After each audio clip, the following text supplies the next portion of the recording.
lost in the way you move, the way you feel.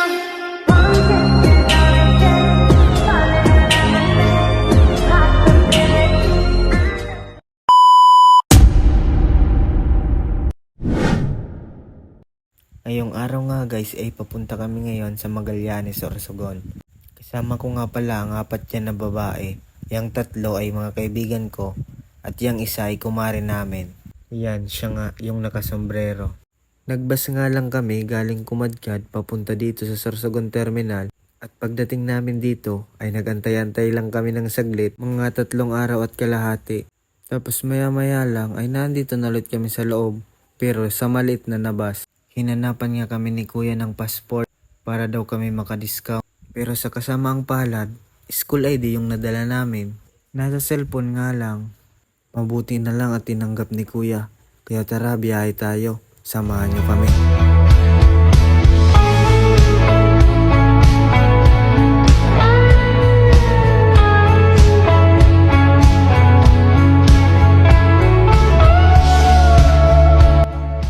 Pagkadating nga namin dito ay agad na kaming kumain, hindi na kami nagpahinga. Masyado kasing nakakagutom yung biyahe. Kung nagtataka kayo kung bakit wala yung dalawa, yung kumare namin ay ayon kausap yung kumare niya. Tapos yung isa naman nandun sa CR tumatay na. At pagkatapos nga namin kumain ay agad na kaming nagtimpla ng juice. 4 na nga lang kami dito kasi yung isang kasama namin, yung kumare namin, ay dun yun matutulog sa kumare niya sa kabilang bahay. Bali itong bahay nga pala ay wala na ditong nakatira. Kaya dito kami pinatulog na 4. Magkakasama nga kami sa isang kwarto. Sigurado lugi ako dahil ang mga hilik nito ay parang barko. O minsan eroplano o minsan bunganga mo. Charis. Kinaumagahan nga pagkatapos namin mag-almusal ay naglakad na kami ng 4 na oras at kalahati. Papunta dun sa tricycle na sasakyan namin papunta dun sa resort na aming papaliguan.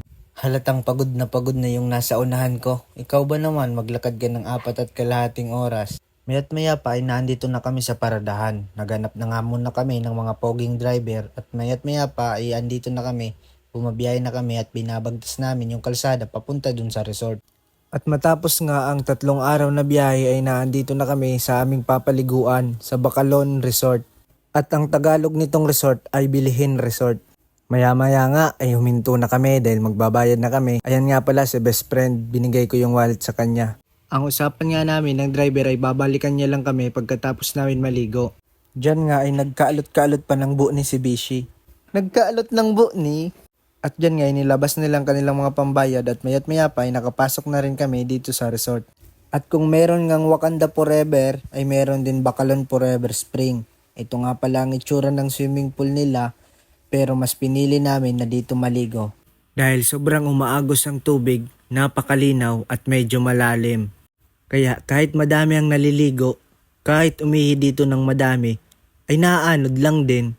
At dito nga ay nagpicture muna kami. Tapos nag-timelapse na din ako habang pinipicturan at binibidyoan sila. Nakailang balik nga yan dyan at sabi nila ay pagod na sila. At sa sobrang lupit ko kumuha ng larawan at ng video, ni isa wala silang nagustuhan. Kaya imbis na matuwa sila, ako yung mas natuwa. At dito nga ay ako naman yung magpapasikat. Syempre, madaming chicks na nanonood madaming chicks na naliligo. Kaya para mapansin ay nagdive ako at pagkatapos kong magdive ay lumangoy ako ng parang palaka. Sinubukan ko nga itong langoyin hanggang dulo pero hindi talaga kaya. Hanggang dito na nga lang pala tong video. Madami pa sana to. Kaso dumating yung isang kaibigan namin at kasama yung jowa niya. Bawal niya pa daw i-reveal. Kaya hindi na ako nag-take ng video. Baka kasi makita ng pamilya niya. Ako pa yung may kasalanan. Pinuntahan nga din pala namin tong tree tunnel pagkatapos namin maligo. At maya't maya rin ay umuwi na kami. Kumuha lang din kami dito ng video at picture at maya't maya din umuwi na kami. Salamat nga po pala sa panonood. Bye!